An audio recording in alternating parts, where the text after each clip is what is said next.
Hi, in this video I will show you how to add books, pages and portlets to the Weblogic Console. I will demonstrate this by creating a sample Weblogic Console extension which adds domain-specific service level agreement information. The idea behind this extension is that as a Weblogic administrator on standby you could be responsible for resolving incidents for all domains outside the office hours, also domains you do not maintain during working hours and therefore are less familiar with.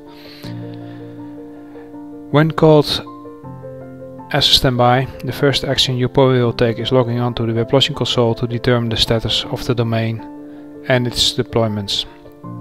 So what would be more convenient than having essential support information for that specific domain on hand in the Weblogic Console itself.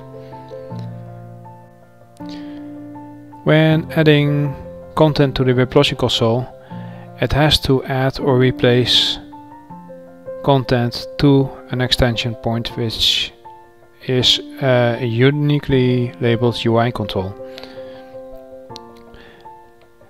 UI controls are ordered in a hierarchy for which the desktop UI control is the top level control, and the desktop control does contain the look and feel for the Weblogic Console and the top level book control. A book control joins one or more book controls, pages, and may contain controls to navigate to other books or pages. Pages may contain books, layouts, or portlets. Layouts is a grid definition within a page, wherein each definition within the grid has a unique placeholder. Basically, there are 5 different layouts available, ranging from none to a 4-column layout. Portlets define the static and dynamic content. Dynamic portlets may contain GSP files or forward the request to struts, actions or beehive page flows. By extending the Weblogic Console, you extend the console portal, and these extensions are described in the NetUX extension file.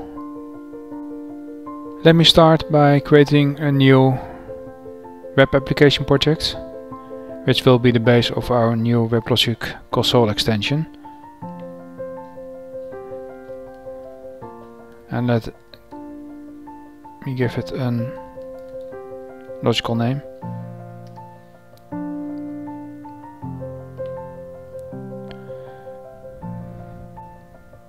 And add the NetUX extension, which is the deployment descriptor for a Weblogic Console extension.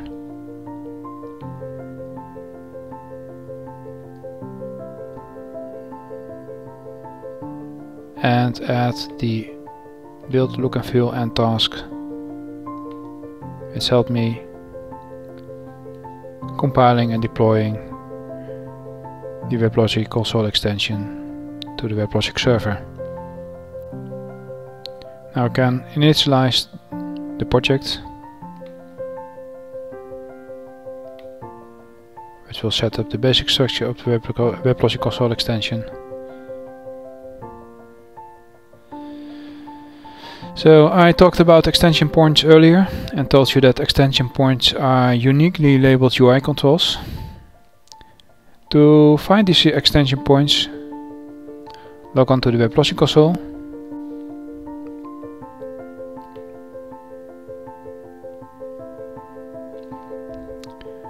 Go to Home, Preferences, Extensions, and tick the Show Definition labels and save the settings. And as you can see, the labels of the extension points are now shown here. And we have 2 different kinds of extension points, books and pages. I'll talk about these later on. When we want to show service level agreement information, we need the source for that.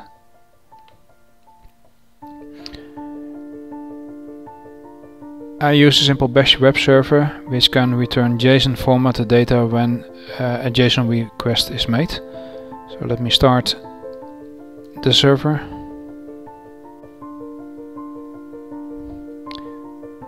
And show you what the server returns.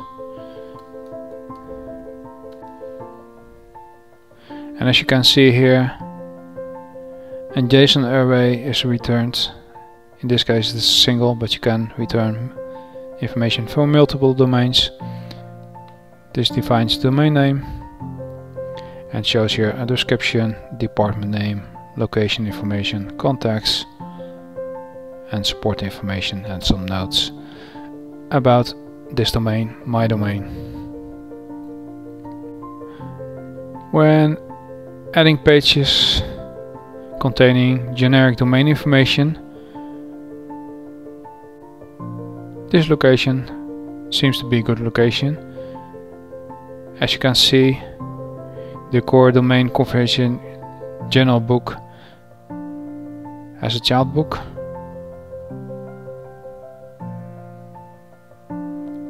And for each main tab it has a child book, a different child book.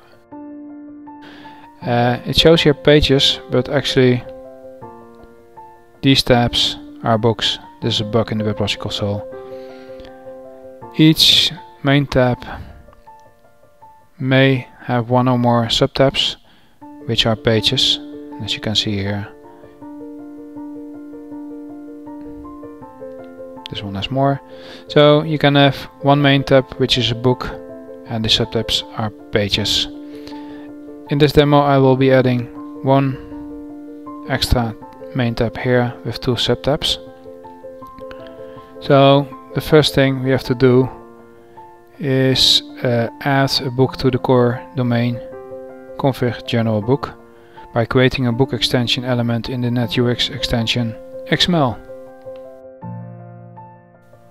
So we have a NetUX extension XML here. Let's open it and add the extension, the book extension here.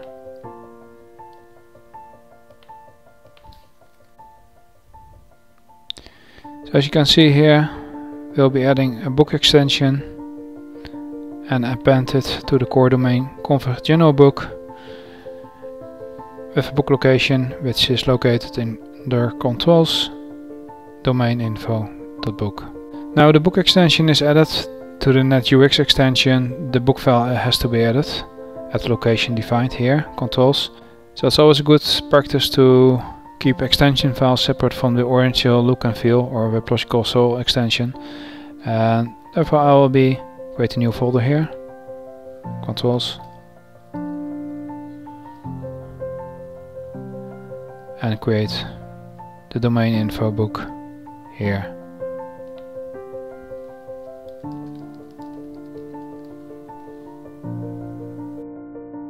As you can see here, the domain info book file contains one book and two pages. Each book and page has a definition label, which are uniquely labeled extension points. The value assigned to the title attributes will be shown on the tabs itself. And each page does contain a portlet definition, which does contain the page content itself. Also shown here, the pages do contain a backing file attribute. I will recur on it later in this video. So let's have a look at what happens when we deploy the extension in this stage.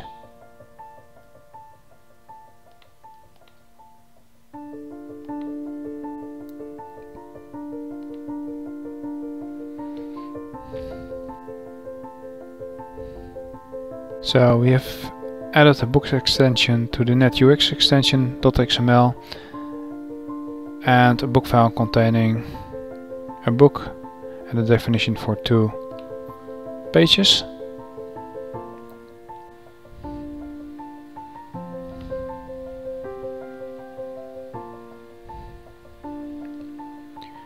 And as you can see, one main tab, domain info, and two subtabs, owner details and support info, have been added. At this point no portlet has been defined, so there's no content yet.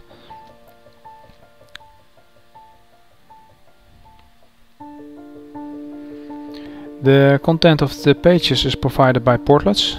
As you can see here, the Portlet instance definitions refer to the Portlet files, domain info page 1 and 2 in the Portlet folder. I will create the Portlet folders and the two Portlets. Each of the Portlets do refer to another GSP delivering the actual content of the subtab.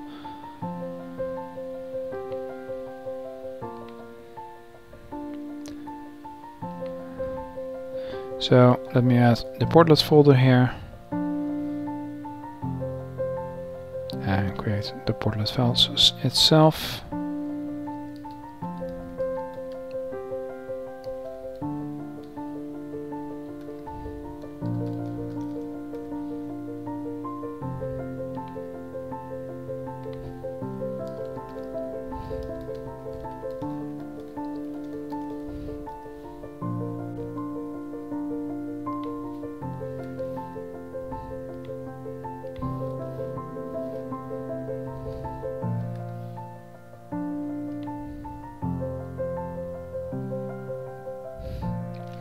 As you can see in the Portlet definition, the content is delivered by a domain info _1.gsp in the folder GSP extension.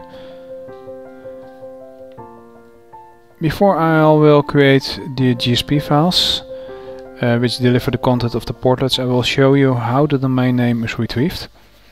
To be able to show domain specific information, the name of the domain must be known. And there are many ways to scan a cat, but when using Angular, the following way, which retrieves the data in JSON format, is a preferable way to retrieve the domain name.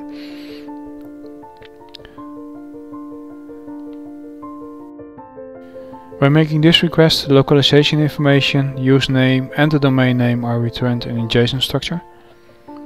The implementation of the SLA information pages will make this JSON request to retrieve the domain name and make a second JSONP request to get the information for this specific domain. This information is exactly the information which is used in the domain Weblogic Console to retrieve this information connected to and the domain name here.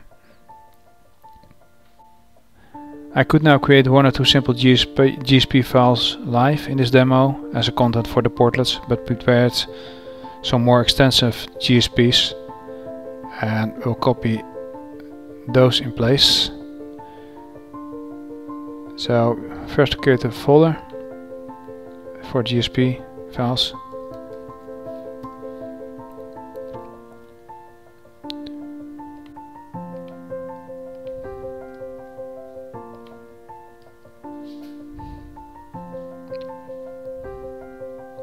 These GSP files share the same Angular controller, which is a separate JavaScript. I will copy that one in place also here.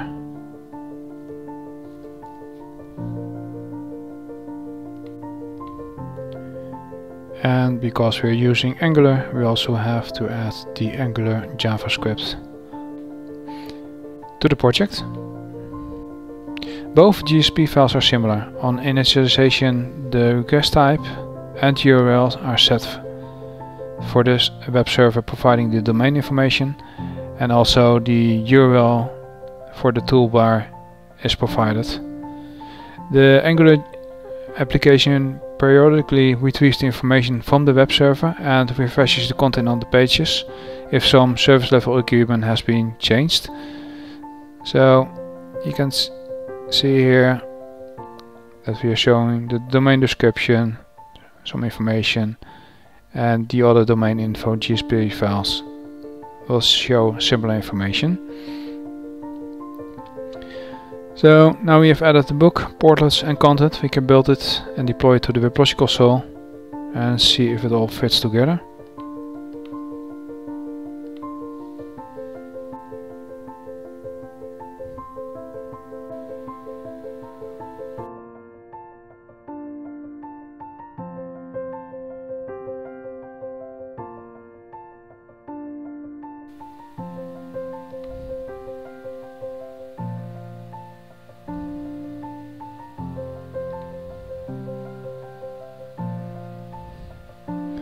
So as you can see here now, we can show the owner of the domain, the location, where it's located, support contacts, some notes, and show the support contact and the support levels during which hours support is delivered. So you can see here there's no platinum support, and what we can do here, showing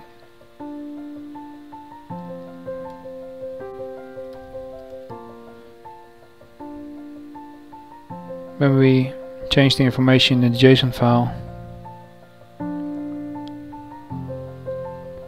we can see how the support information will be changed dynamically without reloading the whole console or refreshing the whole console, and that's one of the main advantages of Angular. So that's now in short how you can add pages to the Weblogic console. When introducing the book files, I talked also about the backing file attribute. The backing file attribute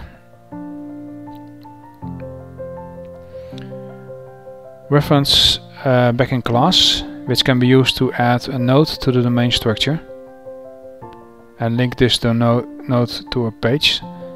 So showing it in the console, you can be adding nodes here linking to pages in the Weblogic console. When a book file is loaded and finds a netUX page element with a backing file attribute, the class named in that backing file is called. The URL of the page and the page backing context is then passed to the method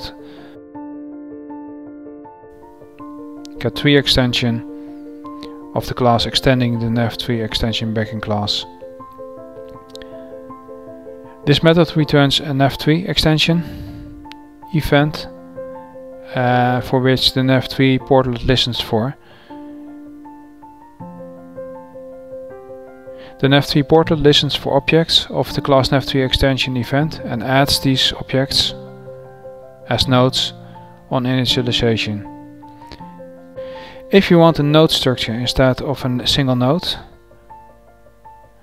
the root node has to be added manually to the class because the available page backing context is for the child node only. Also, when adding multiple child nodes to a root node, all child nodes have to be hard-coded because the page backing context can only contain the context of a single page. So what you can see here, we construct the first level node manually by specifying an ID and a label, and add the child page to the first level node and retrieve that from the page backing context. And we add it here to the root folder. So we add it here to my domain. If you want to add a node structure somewhere else in the node structure, for example as a child of environment, we can just use the Unix directory structure labeling /environment, and the same node will be added as a child of environment. I've prepared a backing class, so I will create a new structure for that. We will add here a folder classes and create the package structure for that class here. So there will be com reddipped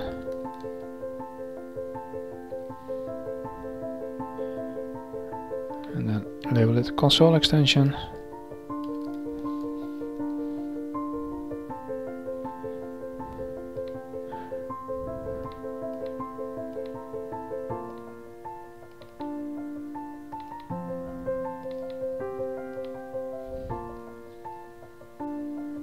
So when this domain info book file is loaded, it will find for these pages a backing file, and on loading it will invoke this class, which we now have added to the console extension. When it's called, the page backing context is passed here as an argument to the getTree extension method, and when invoked it will create a first level node labeled domain information. It will create a second level node and add that one to the first level node, and using the page backing context to create that node. And because the page backing context can only contain one page, we have to add the second page manually. So for the domain info page, I will add a label here with the URL to that page and add that one as a child of the first level node also. So we'll be creating a first level node, domain information, and create two child nodes. For one we retrieve the information from the page backing context, and the other one we add the page manually. And we'll add that navigation tree extension to the root of the node structure.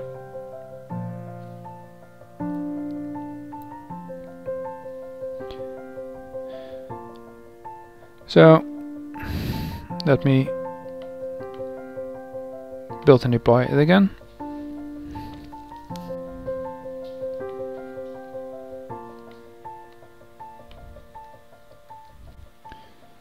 So the Weblogic Console extension has been built and deployed now. The domain info book file will be loaded, and the class defined in the backing file attribute of the domain info pages will be invoked on loading of the console.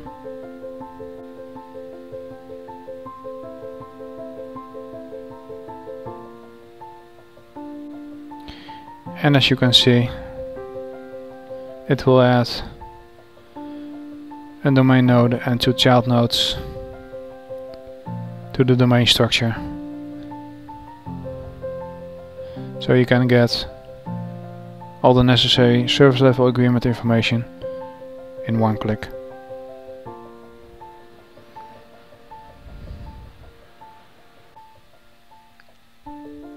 That's it for now. Thank you for watching.